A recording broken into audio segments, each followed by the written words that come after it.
भक्तों, क्या आप जानते हैं कि तुलसी के पौधे के पास रोजाना दिया जलाने से क्या होता है और इससे व्यक्ति को कौन सा फल प्राप्त होता है?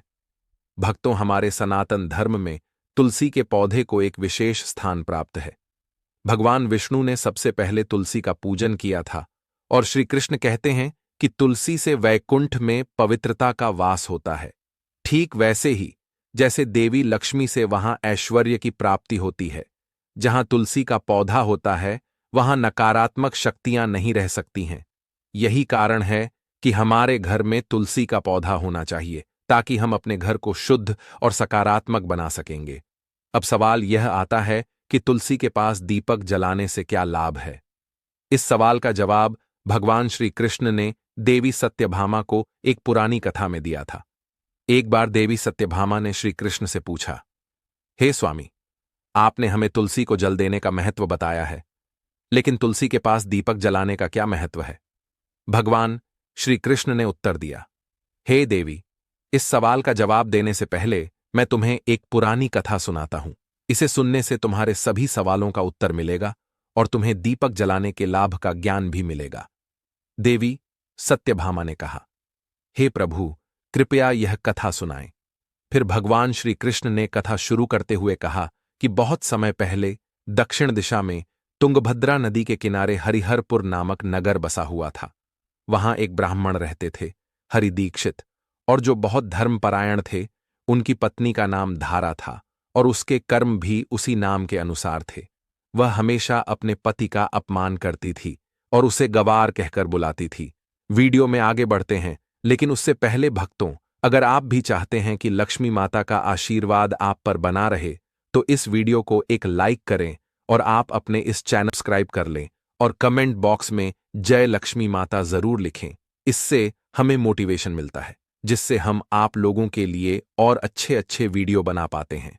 और साथ ही आप अपनी राशि को कमेंट बॉक्स में जरूर डाल दें, क्योंकि हम राशि से जुड़ा भाग्य भी बताते हैं और भाग्य में चल रही परेशानियों को तत्काल दूर करने के लिए आसान से आसान उपाय भी बताते हैं। इसलिए आप अपनी राशि कमेंट बॉक्स में जरूर डाल दें। वह अपने पति को बहुत दुख देती थी, उसके लिए कभी भोजन नहीं बनाती थी और कभी प्रेम से बात भी नहीं करती थी। उसने कभी भी अपने पति के साथ सामान्य व्यवहार नहीं किया। जब पति के मित्र या परिवार के सदस्य घर आते थे तो वह उन्हें भी अपमानित कर भगा देती थी। वह स्वयं हमेशा अन्य व्यभिचारी स्त्रियों के साथ घूमती रहती थी। उसका मन में अपने पति से हटकर पराये पुरुषों में लगा रहता था।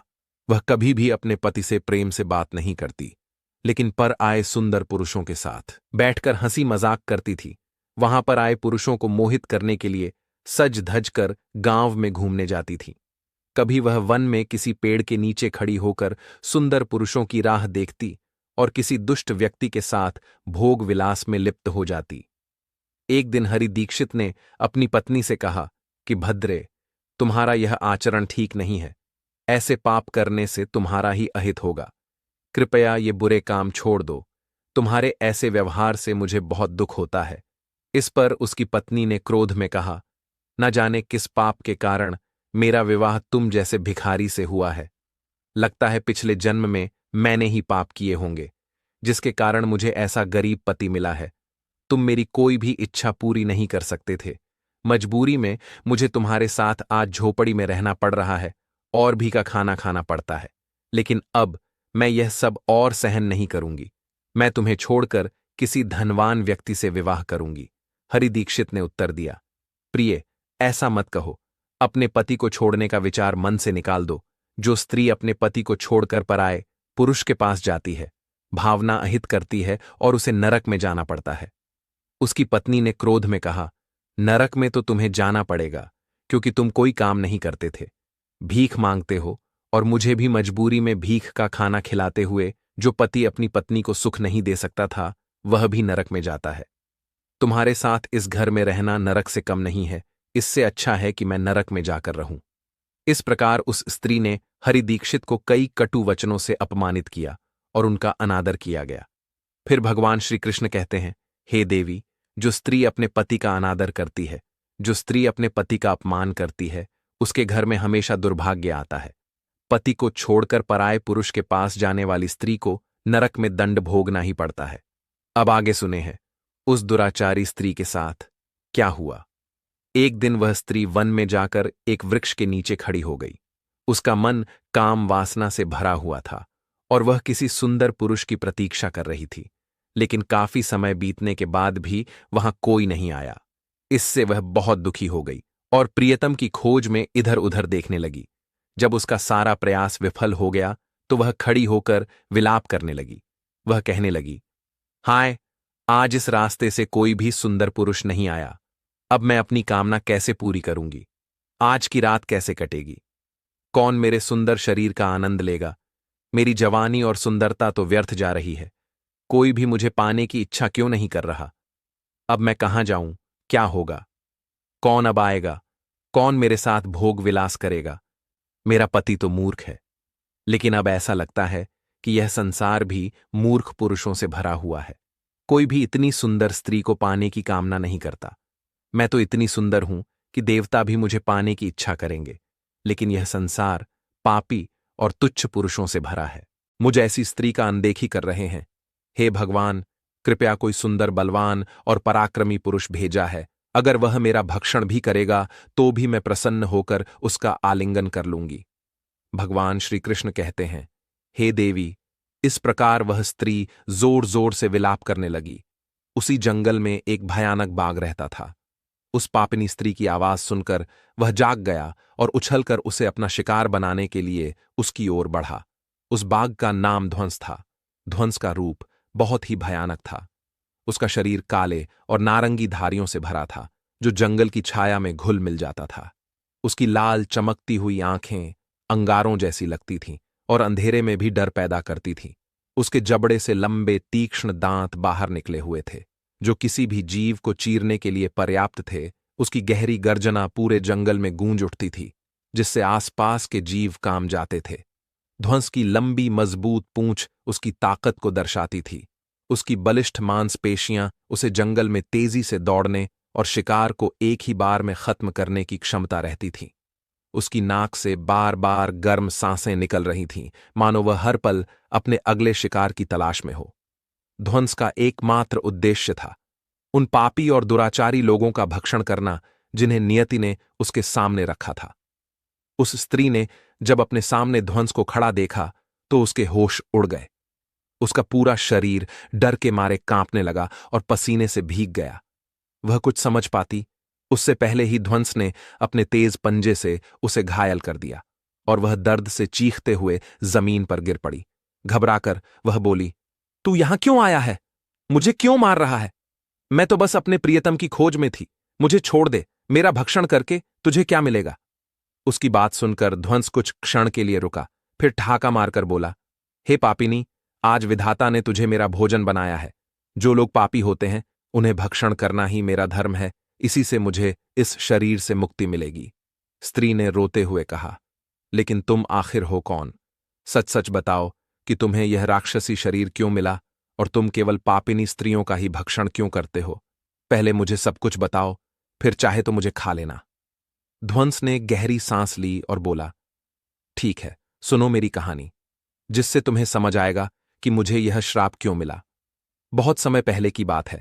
दक्षिण देश में अमला नाम की एक पवित्र नदी बहती थी।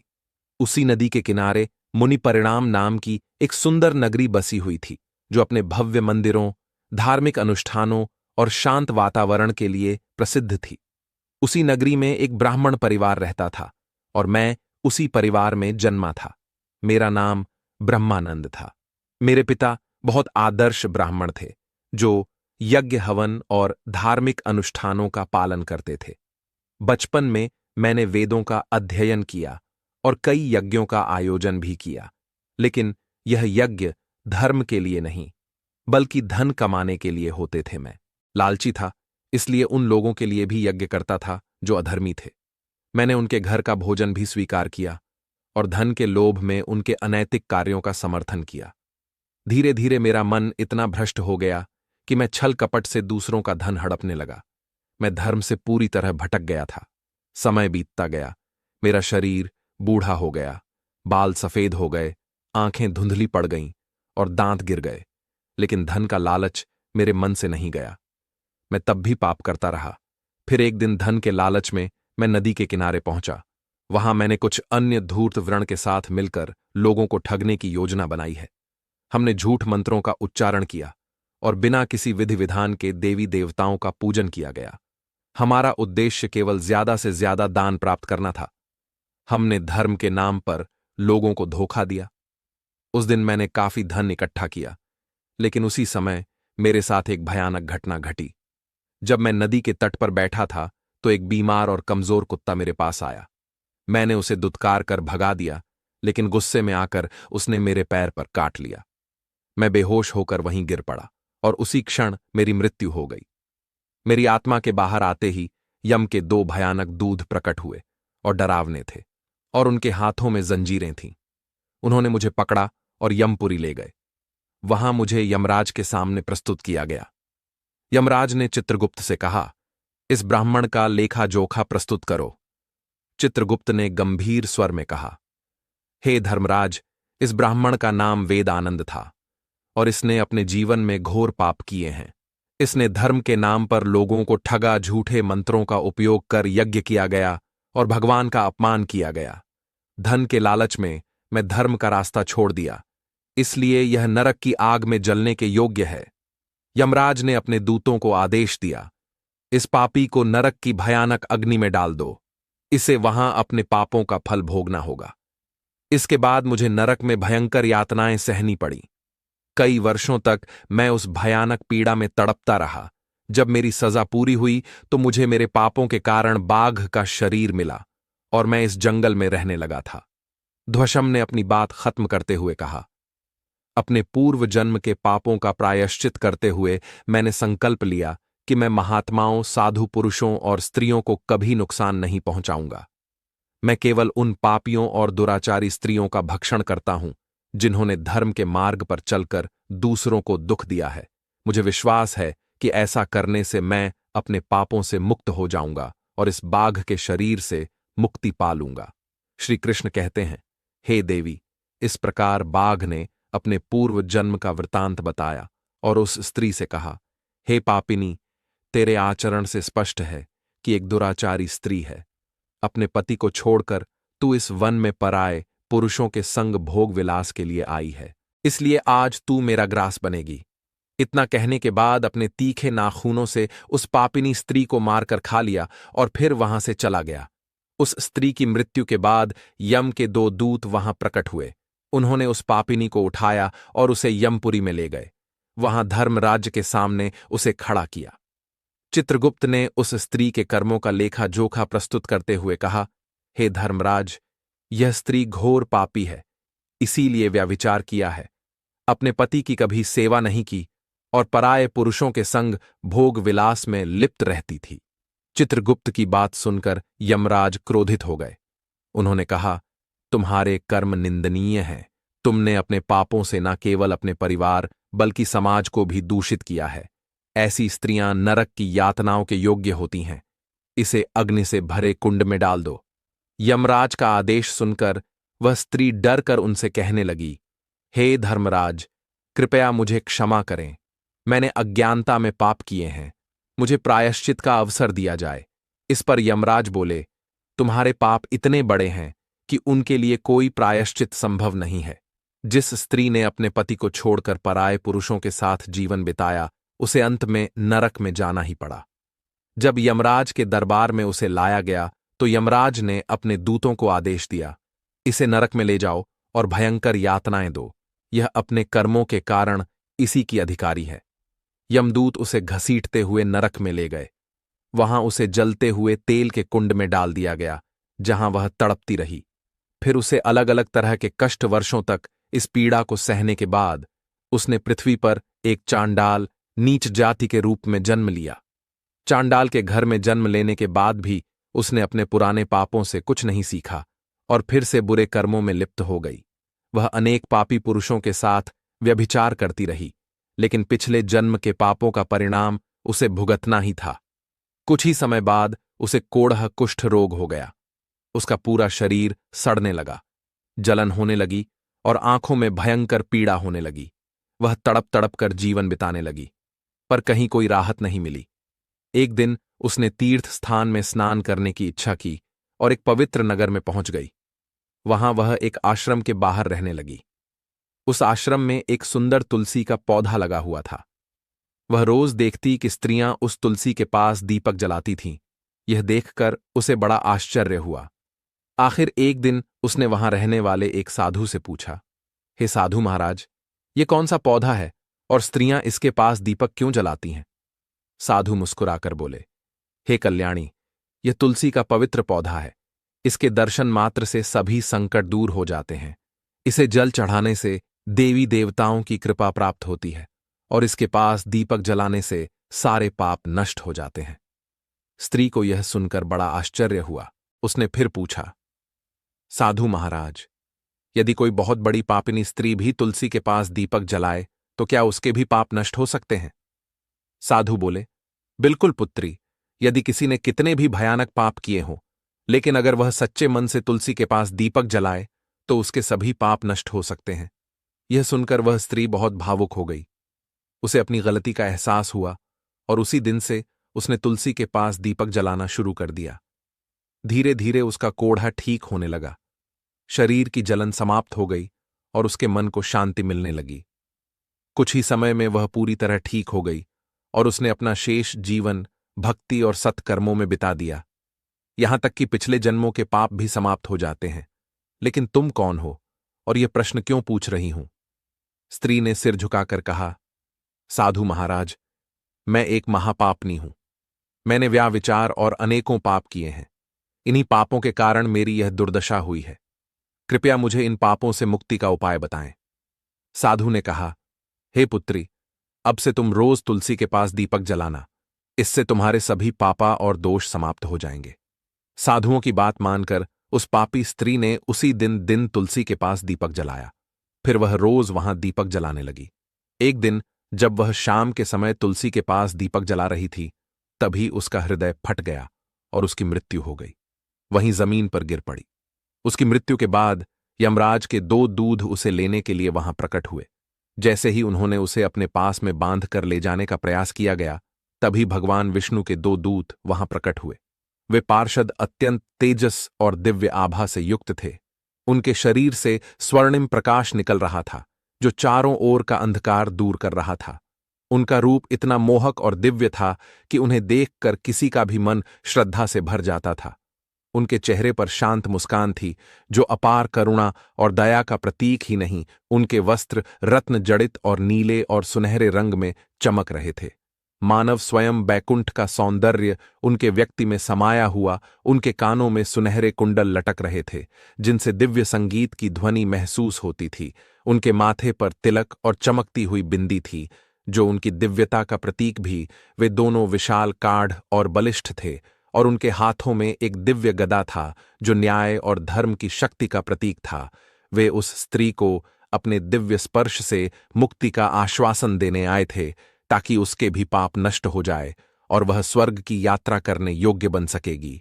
उन पार्षदों ने यमराज के दूतों को रोक लिया और कहा, हे यमदूतों, इस स्त्री को तुम छोड़ दूं। यह स्त्री नरक जाने के योग्य नहीं है। तुम किसके आदेश से ऐसा अधर्म कर रहे हो? यमदूतों ने कहा, हे पार्षदों, हम यमराज के आदेश से इस पापी स्त्री को नरक ले जा रहे हैं, लेकिन आप हमें किस कारण से रोक रहे हो? यह स्त्री अत्यंत पापी है और इसे नरक में भेजने की आज्ञा मिली। भगवान विष्णु के पार्षद मुस्कुराए और बोले, तुम सत्य बोलते हो, लेकिन इस स्त्री का एक पुण्य भी है, जिसने इसके समस्त पापों को मिटा दिया है। क्या तुमने नहीं देखा कि इसने अपने जीवन में संध्या के समय तुलसी के पास दीपक जलाया था? यमदूतों ने चकित होकर पूछा कि पार्षदों तो क्या, केवल तुलसी के पास दीपक जलाने से इसके सभी पाप नष्ट हो सकते हैं? भगवान विष्णु के पार्षदों ने गहन दृष्टि से यमदूत की ओर देखा और समझाया, तुम इस बात को नहीं समझते हो तुलसी? भगवान विष्णु की परम प्रिय हैं, और जो बहुत श्रद्धा और भक्ति से तुलसी में दीपक जलाता है, वह विष्णु की कृपा का पात्र बन जाता है। संध्या के समय दीपक जलाने का पुण्य अनंत गुना बढ़ जाता है, और यह न केवल उसके पापों को नष्ट करता है, बल्कि उसे स्वर्ग अधिकारी भी बनाता है। इस स्त्री ने सच्चे मन से तुलसी का पूजन किया और दीपक जलाया है। इस कारण इसके सारे पाप झलकर राख हो चुके हैं। अब यह नारक जाने के योग्य नहीं है। यमदूतों ने अपने हाथ जोड़कर कहा, हे पार्षदों, आप सत्य कह रहे हैं। हमें इसकी भक्ति के बारे में जानकारी नहीं थी। यदि यह भगवान विष्णु की प्रिय भक्त है तो इसे हम कैसे नरक ले जा सकते हैं। भगवान विष्णु के पार्षदों ने मधुर स्वर में कहा, इसीलिए यमदूतों, अब तुम लौट जाओ। इस स्त्री ने तुलसी की सेवा की है और अपने सारे पापों को भस्म कर चुका हूं। अब इसे विष्णु लोक में ले जाया जाएगा, जहां इसका स्वागत होगा। यह अब स्वर्ग की अधिक बन चुकी है। यह सुनकर यमदू ने उस स्त्री को वहीं छोड़ दिया और यमलोक लौट गए। उन्होंने यमराज को सारा वृत्तांत सुनाया कि कैसे तुलसी के पास दीपक जलाने से उसके पाप नष्ट हो गए। यमराज ने यह सुनकर प्रसन्नता जताई और तभी भगवान विष्णु के पार्षद आए और उस स्त्री को दिव्य विमान में बिठाकर स्वर्ग लोक ले गए। भगवान श्री कृष्ण ने देवी सत्यभामा से कहा, हे देवी, इस प्रकार तुलसी के पास केवल दीपक जलाने से ही मनुष्य के सभी पाप नष्ट हो जाते हैं। जो स्त्री रोज शाम को तुलसी के पास दीपक जलाती है वह सौभाग्यशाली होती है। उसके सभी कष्ट दूर हो जाते हैं और उसे सुख समृद्धि की प्राप्ति होती है। दीपक जलाते समय यह बोलना चाहिए, ओम तुलसी देवी च विद्महे विष्णु प्रिया च धीमहि तन्नो वृंदा प्रचोदयात। श्री कृष्ण आगे कहते हैं, तुलसी का केवल एक पत्ता चढ़ाने से भी उतना पुण्य मिलता है जितना 1,00,000 गोदान करने से प्राप्त होता है। यदि कोई व्यक्ति मृत्यु के समय तुलसी पत्र का जल ग्रहण करता है तो वह पापों से मुक्त होकर सीधे मेरे धाम को प्राप्त करता है। तुलसी के पास दीपक जलाने से घर की नकारात्मक ऊर्जा समाप्त होती है और सकारात्मकता का संचार होता है। यह आध्यात्मिक वातावरण को शुद्ध करता है और देवताओं की कृपा को आकर्षित करता है। दीपक का प्रकाश अज्ञान को दूर करता है और ज्ञान की ज्योति को प्रज्वलित करता है। जब कोई व्यक्ति तुलसी के पास दीपक जलाकर आरती करता है तो भगवान विष्णु की कृपा प्राप्त करना बहुत आसान हो जाता है। यह ध्यान और एकाग्रता को भी बढ़ाता है। दीपक जलाने का सबसे शुभ समय सूर्यास्त के समय होता है। इस समय तुलसी की आरती करने और भगवान विष्णु का स्मरण करने से अपार पुण्य मिलता है। संध्या के समय ओम नमो भगवते वासुदेवाय मंत्र का जाप करें। यह घर की नकारात्मकता को दूर करता है और भगवान विष्णु की कृपा दिलाता है। तुलसी के पास दीपक जलाने से आत्मा की शुद्धि होती है और पापों का नाश होता है।